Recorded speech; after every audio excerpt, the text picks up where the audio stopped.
ओपी यादव अहाँ जहाँ तक तो छी अहाँ के रामुदगार सनी बुलबैया मेकअप रूम में अहाँ आबे के कोशिश करियो। बाप रे बाप ये मास्टर साहब आज तो लगे छे हम साथियों खेला तो हम रखे थे ध्रुव बनवास, लेकिन फरमाइशी आ गया कि गुगली घटमा खेलना होगा, इसलिए कि बारी विपत गुगली जन्म एक खेल रखे हैं।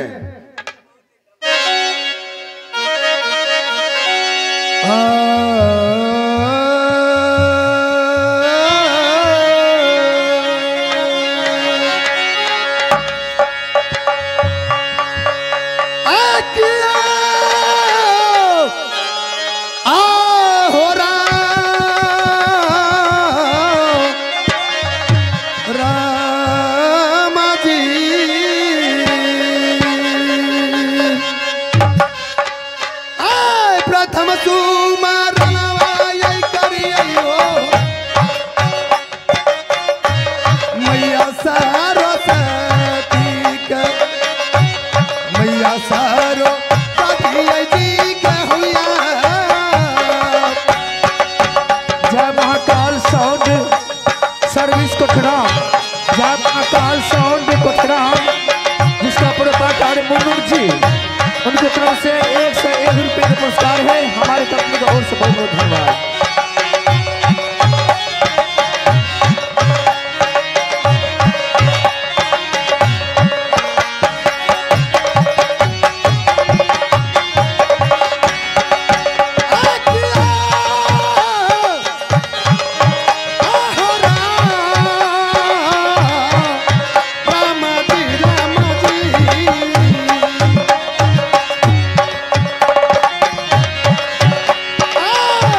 रे सुगर की बच्चा मारा मारा मारा ना मारोगे।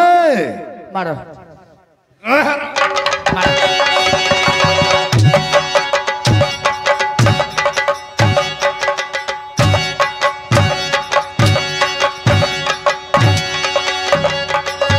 मारा जे मारा आई मारो तो मारो और मारा मारा मारा मारा मारा जे मारी मारा ना नहीं मारो ना। अच्छा पाँच ही बनो और पाँच ही बनो दे ठंडा कर दूंगा। मालिक गोर लगे छी खुश रहो। कपार रे ठोको क्यों रे झाड़ा लग जाते तो चले चला बलान के निकाल में झरा फिर लेना।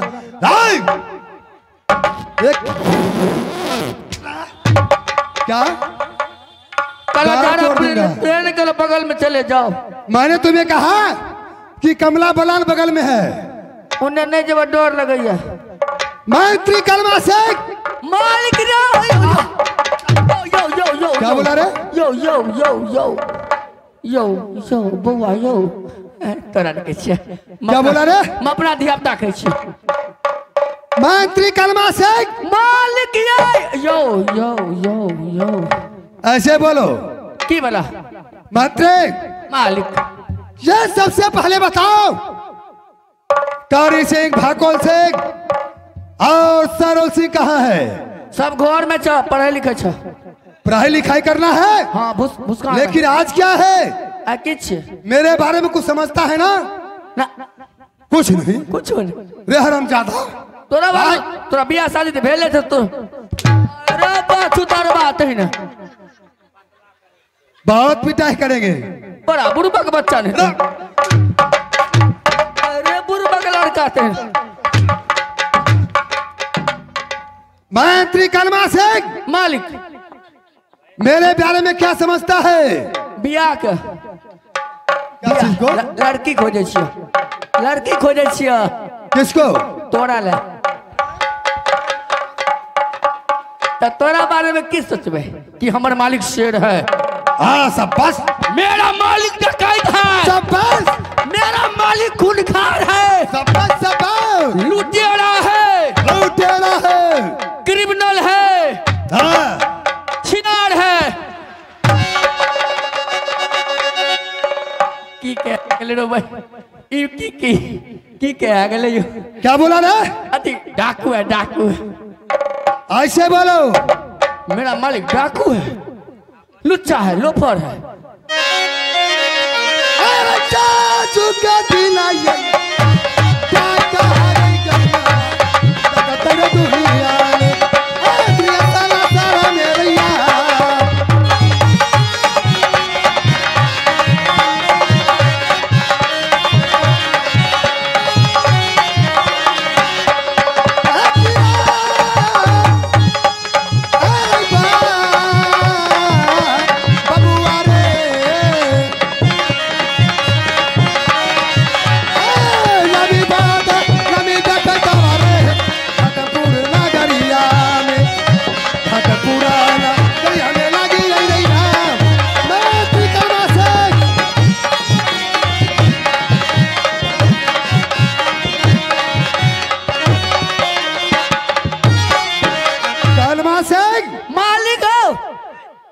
इस समय सरुल की बुला कर लाओ। सरुल के? हाँ। अकेले नहीं होता। क्यों? खाना खाए छ। खाना खा रहा है रे? हाँ। ठीक है तब तक मैं घूम लेता हूँ। तब चल जाना बगरी और सरुल की बुला के मुझे दरबार ले आना। बगरी टोल के बीच में चल जाना। किस लिए? डकैती करे ले। बगरी? डकैती करेंगे तो बगरी टोल पर करेंगे रे। सुने छे उस बनैया बनैया बहुते बेचल पैसा हते हो। बनैया सुकर बहुत मारता है। पैसा घर में आल है मंत्र कर्मा से मालिक रे। यो यो यो यो यो गलती भे गलती भे। मैं तब तक शेयर कर लेता हूँ और जाके तूने सरुल को साथ कर को सीधे ही मुझे दरबार ले आना। ठीक है मैं मंगाऊंगी। मैं मंगाऊंगा मंगाऊंगा। आओ से बोल देना कि आज पढ़ाई लिखाई की काम नहीं है, आज जो है ये टाका डालने का काम है। ठीक है ठीक है ठीक है ना? कहेंगा अति कहूंगा। अरे चल रैया लो, प्याला वाला जाती, अरे खलबई स्वीकारा वारिया।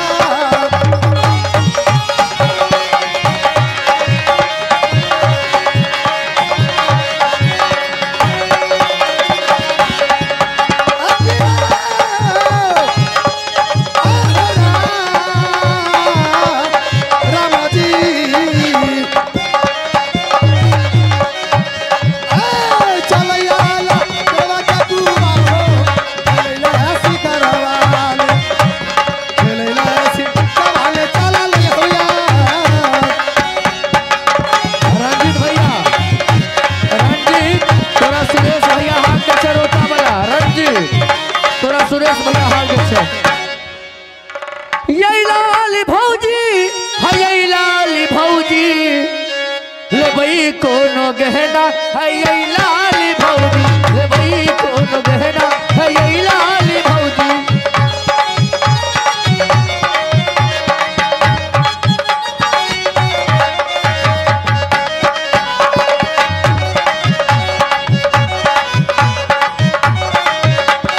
ये लाल भौजी है, ये लाल भौजी,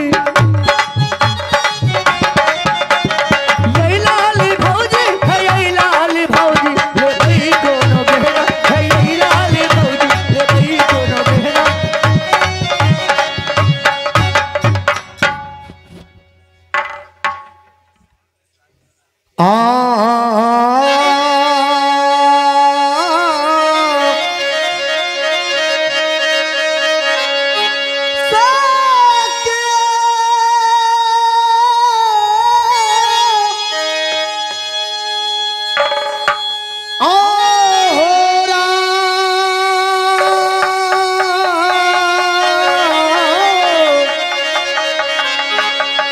रामा जी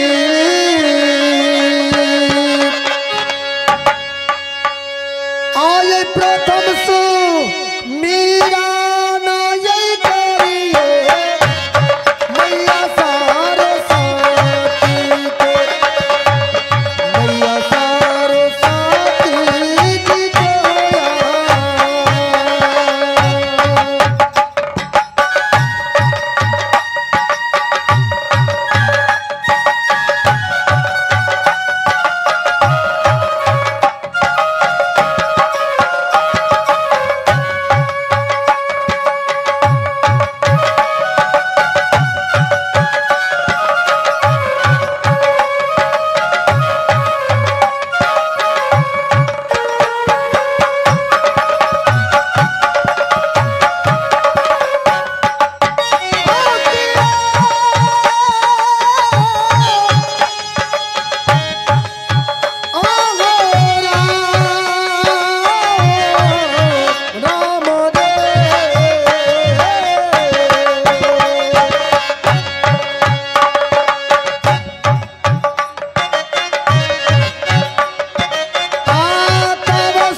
घाटमपुर शहर और पिताजी का नाम राजा रघुनंदन सिंह है।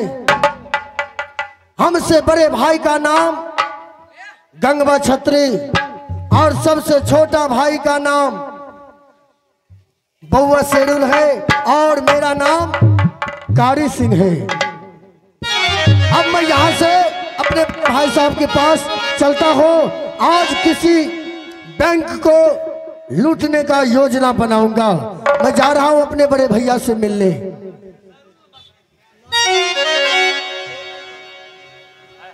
आज सब पुरान का सब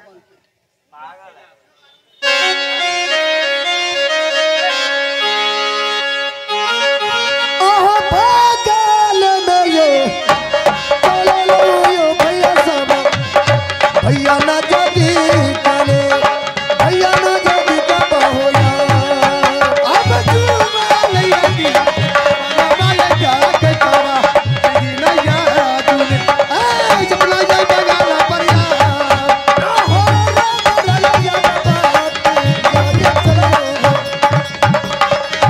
अब रे लैया बाबा या चल ले हो अब भैया ना जदी काने प्रणाम बड़े भाई साहब। आशीर्वाद है।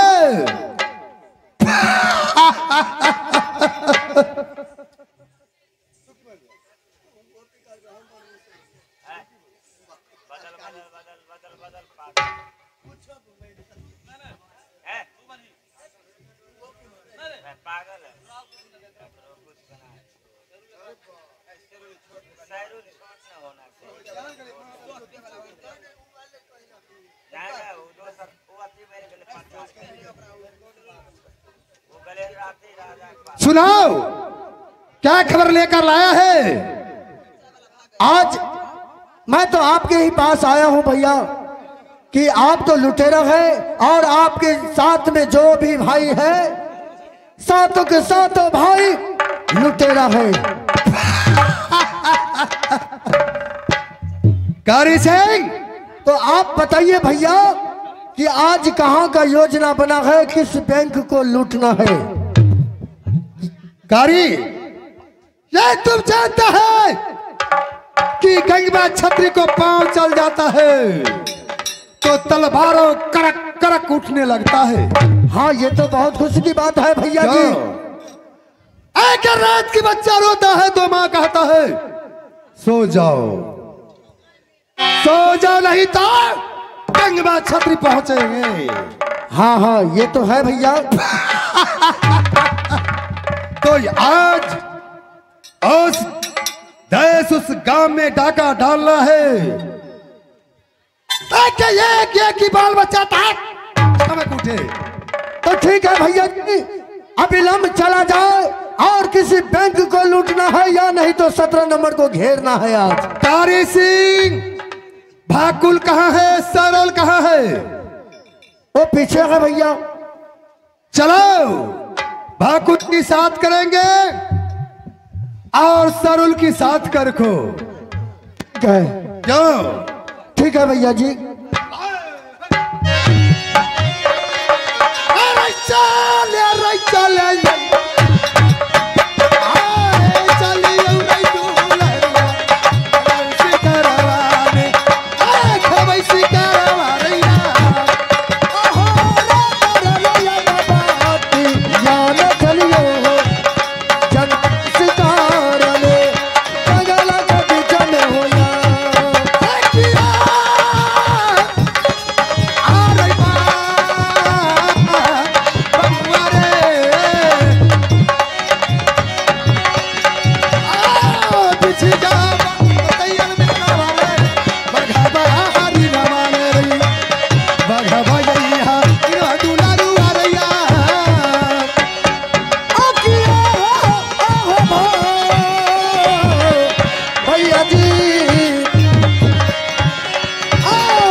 जंगला शिकार